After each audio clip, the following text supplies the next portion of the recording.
मैं अनूप कुमार श्रीवास्तव। आज मैं वीडियो जो बना रहा हूँ वो शस्त्र लाइसेंस संबंधित है कि आप रिवॉल्वर, पिस्टल, बंदूक कैसे खरीदें और लाइसेंस वगैरह कैसे बनवाएं। तो सर्वप्रथम हमको जो है वहाँ डीएम ऑफिस जाना है। जिस ज़िले में उस ज़िले के डीएम के यहाँ पे फार्म मिलता है, तो फार्म जो है 100 रुपये का फार्म मिलता है, उसको ले लेना है। और उस फार्म में 3 फार्म होते हैं।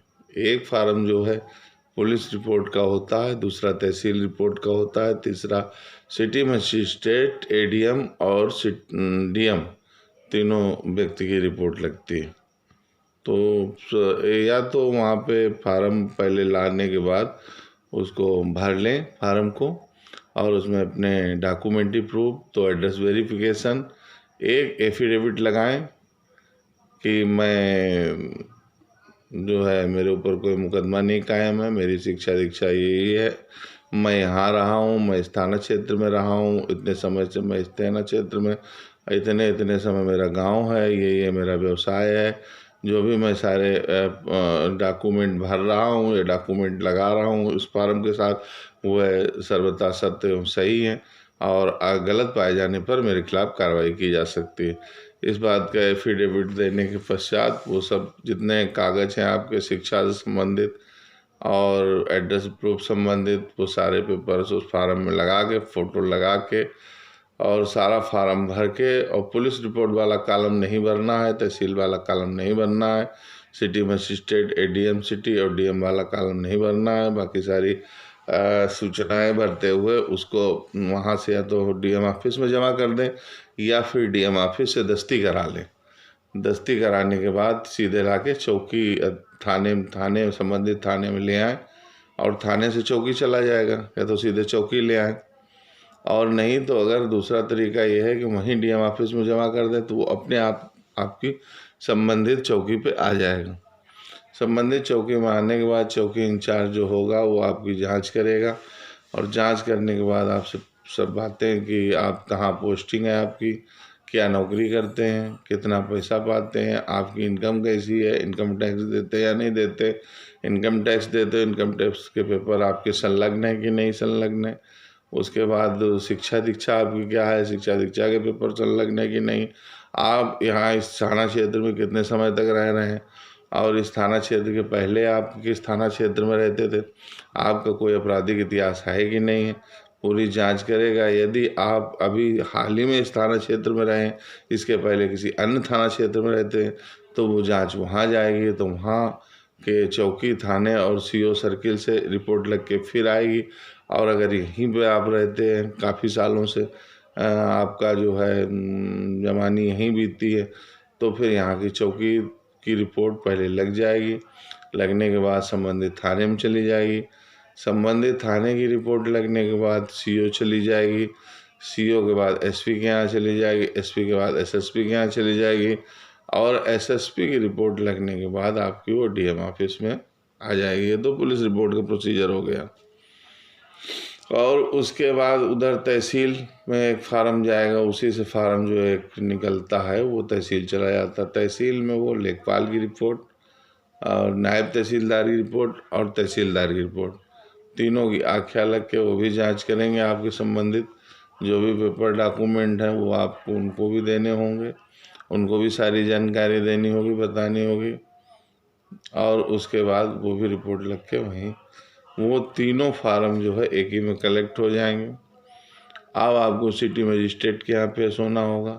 सिटी मजिस्ट्रेट से अपनी सारी बात रखनी चाहिए, पूछेंगे कि क्यों आप शस्त्र लाइसेंस लेना चाहते हैं, पुलिस ने आपके पक्ष में क्या रिपोर्ट लगाई है, क्या आप रंगबाजी के लिए रिवाल्वर या पिस्टल या बंदूक या राइफल शोबाजी में तो नहीं लेना चाह रहे हैं।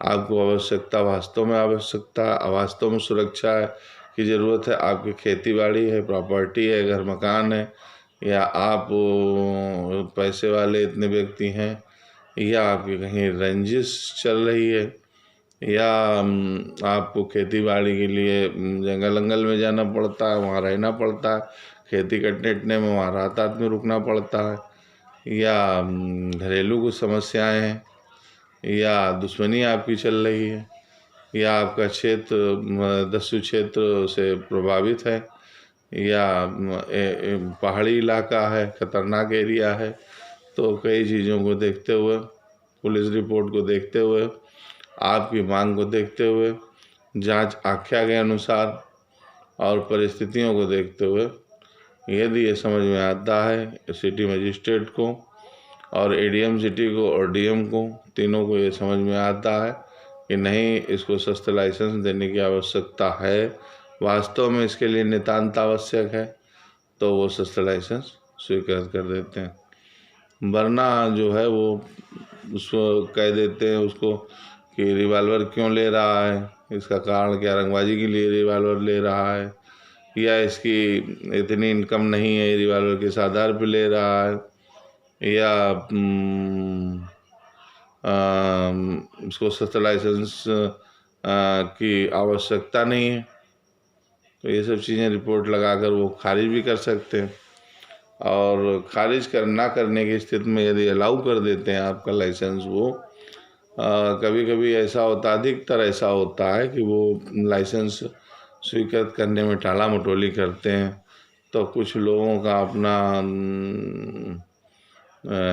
विधायक, सांसद या और तरीके से व्यवहार होता है, उस तरीके से दबाव बना के भी डीएम के यहाँ करा लेते हैं शस्त्र लाइसेंस। और नहीं तो अधिकारी अगर समझता है कि नहीं नहीं नहीं, इसको शस्त्र लाइसेंस की वास्तव में आवश्यकता है, तो भी वो दे देता है। तो अगर स्वीकृत कर देते हैं तो उसमें स्टाम्प जो 2000 5000 का स्टाम्प, डायरी और जो अन्य आवश्यकताएं हैं,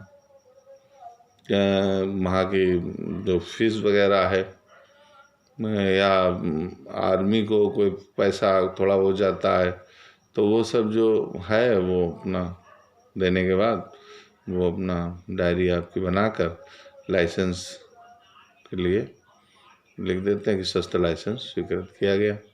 अब आपको शस्त्र खरीदने की परमिशन दे दी गई और आपको डायरी दे दी गई। अब आप जाइए तो अपना शस्त्र खरीद लीजिए, अपना कहीं से भी, गन फैक्ट्री से खरीद सकते हैं, नंबर लगा के।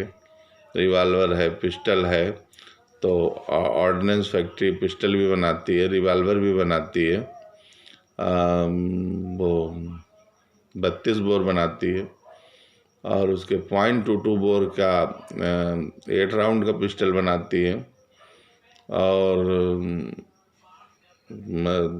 दुनाली है, सेमी ऑटो 12 बोर है, सेमी ऑटो 315 बोर है,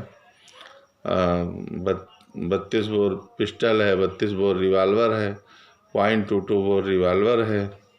तो अपना जो भी शस्त्र, 315 बोर राइफल है, जो भी शस्त्र आप लेना चाहते हैं वो अपना देखें, और उसको लेने के बाद उसकी 10-15 फायर जो भी करना चाहें अपना करके देख लें। जब देख लें कि हाँ समुचित शस्त्र लाइसेंस सही है और इसमें कोई शिकायत नहीं आ रही है, तो फिर उसको अपना उसमें चढ़वा ले, नंबर उसमें डायरी में चढ़वा के, और उसको तो उक्त लाइसेंस प्रक्रिया शायद आप समझ गए हों। और यदि कहीं कोई ऐसा आपको प्रतीत होता कि हमें जानकारी लेनी चाहिए, या शस्त्र लाइसेंस करते समय या पहले या बाद में, जब भी कभी कोई ऐसी अनियमितता समझ में आती है, तो आप हमसे फ़ोन द्वारा या कमेंट्स द्वारा संपर्क कर सकते हैं, और आपको हमारे द्वारा उचित राय दी जाएगी। धन्यवाद। वीडियो देखने के लिए बहुत बहुत शुक्रिया। धन्यवाद। प्रणाम।